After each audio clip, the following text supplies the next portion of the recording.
নিজৰ উপাৰ্জিত ধন কেৱল ভক্তিটো। এই ভক্তি ধনটো লগত লৈ যাব পাৰিবা, বেলেগ একো নিব নোৱাৰিবা। সেইকাৰণে কৈছে যে ভক্তিনো কি বস্তু, ভক্তি কেনেকে কৰা যায়। আমাৰ প্ৰভু ঈশ্বৰে কৈছে, কি কৈছে যে তেওঁ ভক্তি প্ৰেমানন্দ পুথিখনিত লিখিছে, কি লিখিছে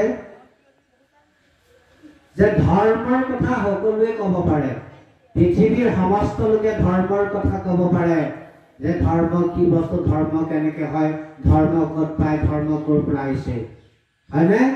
কিন্তু ভক্তিৰ কথা কোনেও ক'ব নোৱাৰে, কাৰণ ভক্তি কি বস্তু তেওঁলোকে কৰিয়েই পোৱা নাই।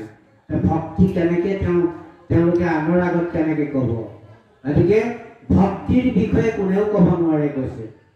গুৰুজনাই কৈছে, কৃষ্ণ গুৰু প্ৰভু ঈশ্বৰে কৈছে ধৰ্মৰ কথা সকলোৱে ক'ব পাৰে, কিন্তু ভক্তিৰ কথা কোনেও ক'ব নোৱাৰে।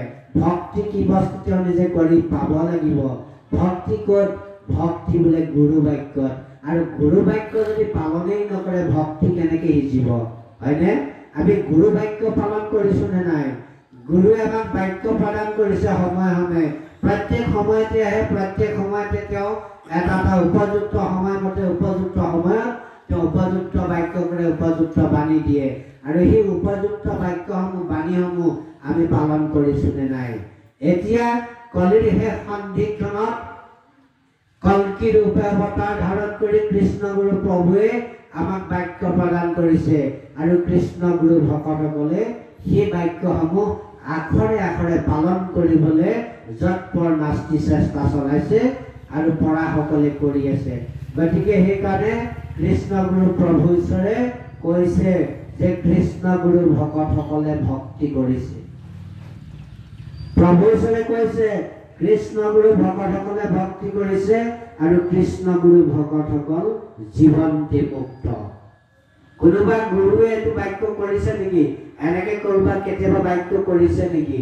সৎগুৰু অবিহনে বা জগতৰ নায়ক স্বয়ং নাৰায়ণে নিজে গুৰুৰূপে অৱতাৰ গ্ৰহণ নকৰিলে এনে বাক্য প্ৰদান কৰিব পাৰিব নেকি? নোৱাৰে কেতিয়াও। গতিকে তেওঁ কৈছে যে কৃষ্ণ গুৰু ভকতসকল জীৱন্তে মুক্ত।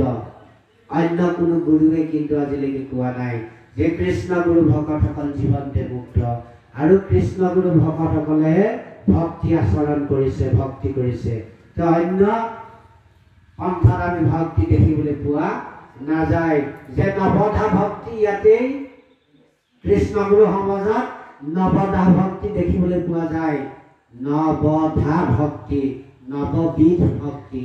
এই নৱবিধ ভক্তি শ্ৰৱণ, কীৰ্তন, অৰ্চন, বন্দন, স্মৰণ, দাস্য, সখিত্য, আত্মনিবেদন, এই নৱ প্ৰকাৰৰ ভক্তি কৃষ্ণ গুৰু ভকতসকলে কিন্তু কৰিছে। যে দাস্য ভাৱাপন্ন তেওঁলোকে সদায় স্মৰণ কৰে। শ্ৰৱণটো কৰিলেই গুৰু মুখেদি কৰ্ণপথে নাম শ্ৰৱণ কৰিলেই তেওঁলোকে, তাৰপিছত অহৰ্নিশে তেওঁলোকে কীৰ্তন কৰে, স্মৰণ কৰে, অৰ্চন কৰে, বন্দন কৰে, পাদ সেৱন কৰে। আমাৰ কৃষ্ণ গুৰু ভকতে প্ৰত্যেকক পদ সেৱা কৰে। আমাৰ বাকী লোকসকলে বুজি নাপায়, কয় যে কৃষ্ণ গুৰু সমাজ কেনেকুৱা সমাজ এইখন, যে ডাঙৰেও সৰুক সেৱা কৰে, চৰণত ধৰি সেৱা কৰে,